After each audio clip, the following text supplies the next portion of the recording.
उत्तर प्रदेश विधान परिषद चुनाव के लिए भाजपा ने सोमवार को 6 उम्मीदवारों की घोषणा कर दी है। जारी की गई सूची में सुभाष यदुवंश, अविनाश सिंह चौहान, विनीत सिंह, शैलेंद्र प्रताप सिंह, सुदामा सिंह पटेल और ब्रजेश सिंह रिसु को उम्मीदवार बनाया गया है।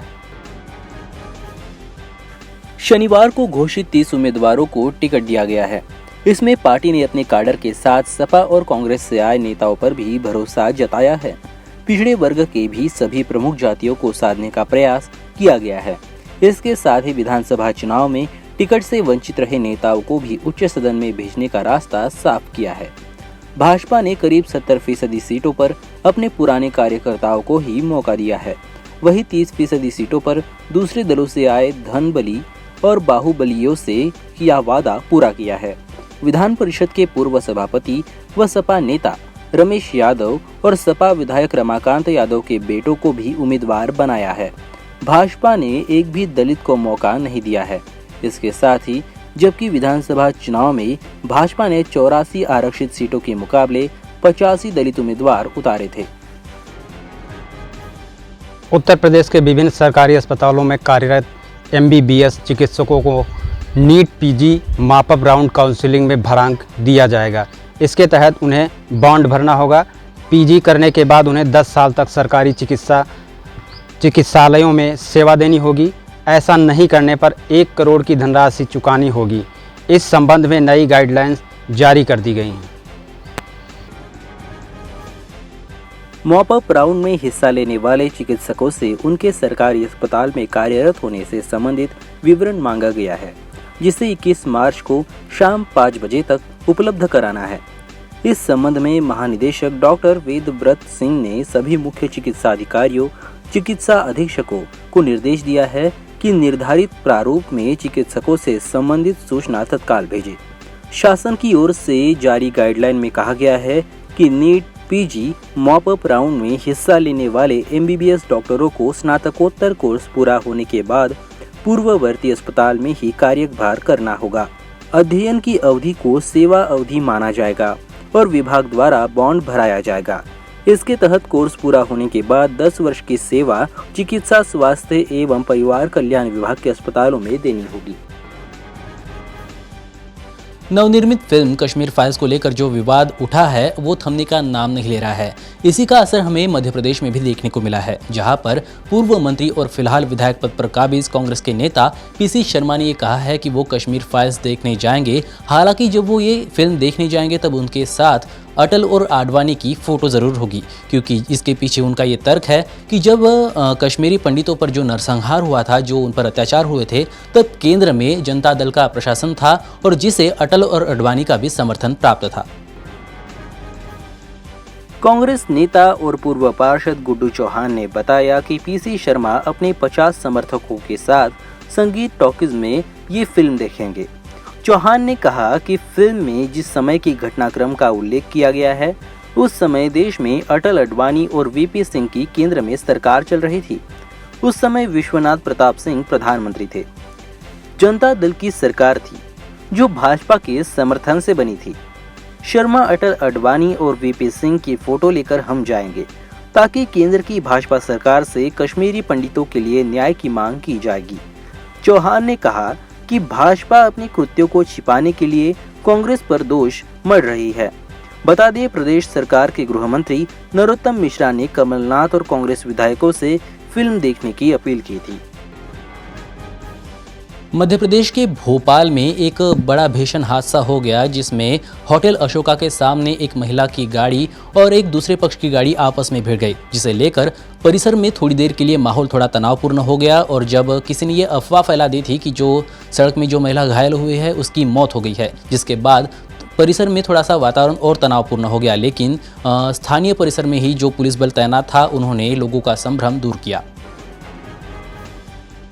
जानकारी के अनुसार शनिवार रात अशोका गार्डन थाना क्षेत्र के हिनौतिया काचियान में स्कूटर में कार से टक्कर लगने से दोनों पक्षों के बीच कहासुनी और मारपीट हुई। मारपीट में एक पक्ष की महिला को चोट आई, जिसे लेकर उसके परिजन थाने आए। थाने पर महिला को चक्कर आने से उसे तत्काल इलाज के लिए मेडिकल परीक्षण के लिए हमीदिया अस्पताल भेजा गया। इस बीच सोशल मीडिया पर अफवाहों के फलस्वरूप अशोका गार्डन थाने के सामने करीब 150 से 200 लोग एकत्रित होकर नारेबाजी करने लगे, जिन्हें पुलिस ने समझाइश देकर भीड़ से हटाया। इसके साथ ही इसी बीच कुछ लोगों द्वारा एक्सीडेंट करने वाले आरोपी के घर के बाहर खड़ी कार के कांच तोड़ दिए गए तथा बच्चों की ट्राइसिकल में तोड़फोड़ की गई। इसी बीच यह भी अफवाह चली कि मारपीट के फलस्वरूप घायल हुई महिला की मृत्यु हो गई है, जिसे पुलिस ने उसी समय उपस्थित समुदाय को महिला की मौत को एक अफवाह महज बताया। इलाज के बाद महिला के थाने पर आकर 2 आरोपियों के विरुद्ध गाली गलौज, मारपीट एवं जान से मारने की धमकी देने की रिपोर्ट दर्ज कराई गई है।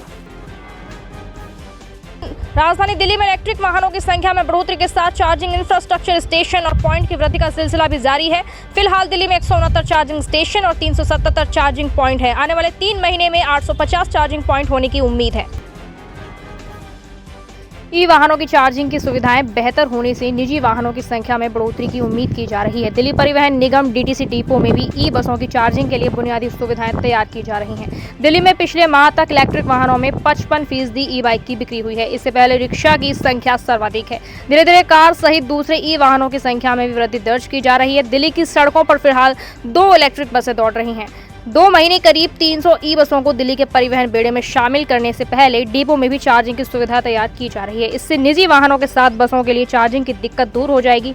बसों के लिए बुनियादी सुविधा दुरुस्त होने से सार्वजनिक परिवहन व्यवस्था में भी काफी सुधार होने की उम्मीद है। 27 जून तक 100 नए ई चार्जिंग स्टेशनों पर करीब 500 चार्जिंग पॉइंट स्थापित किए जाएंगे। इससे चार्जिंग स्टेशन की संख्या 269 हो जाएगी। दिल्ली सरकार का लक्ष्य प्रत्येक 3 किलोमीटर के दायरे में एक चार्जिंग स्टेशन लगाने का है।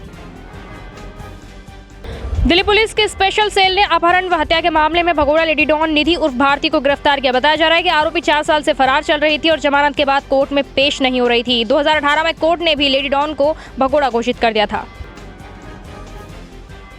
लेडी डॉन पर अपने साथियों के साथ अपनी बहन के प्रेमी का अपहरण कर उसे चलते ट्रक के सामने फेंकने का आरोप है। इस मामले को आरोपियों ने सड़क दुर्घटना दिखाने की कोशिश की थी, मगर पुलिस जांच में साजिश का पर्दाफाश हो गया था। आरोपी गैंगस्टर राहुल जाट की पत्नी है। राहुल जाट शातिर गैंगस्टर रोहित चौधरी व अंकित गुर्जर मृतक का साथी है। Special cell DCP Jasmeet Singh के अनुसार इंस्पेक्टर शिव कुमार को गोविंदपुरम गाजियाबाद में निधि उर्फ भारती की गतिविधियों के बारे में पता लगा था।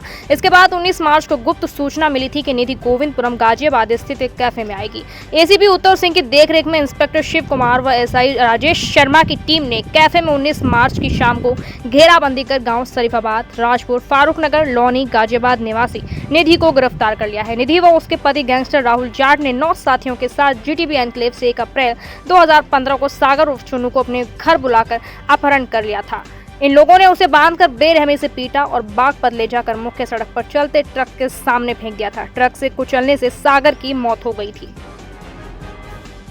हाल ही में रिलीज हुई फिल्म द कश्मीर फाइल्स को लेकर राजनीतिक दलों में बहस छिड़ी हुई है। वहीं महाराष्ट्र के पुणे में एनसीपी प्रमुख शरद पवार ने रविवार को घाटी से कश्मीरी पंडितों के पलायन पर आधारित फिल्म पर कांग्रेस का बचाव करते हुए बड़ा बयान दिया है।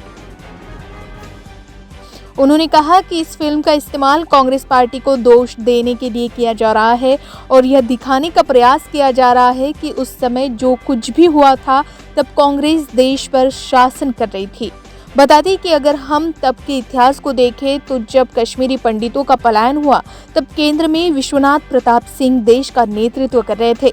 बीजेपी के कुछ लोग जो अब इस मुद्दे पर शोर मचा रहे हैं उस समय वीपी सिंह के समर्थन में थे।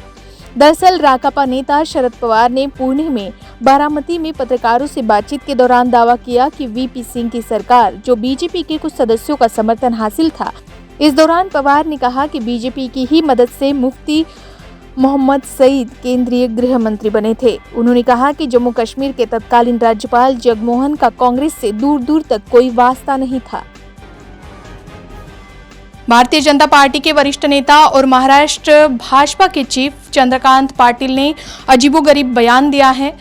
पाटिल ने कहा कि प्रधानमंत्री नरेंद्र मोदी दिन में सिर्फ 2 घंटे ही सोते हैं। वह अपने साथ एक अलग प्रकार का प्रयोग कर रहे हैं जिससे कि वह देश के लिए 24 घंटे काम कर सके।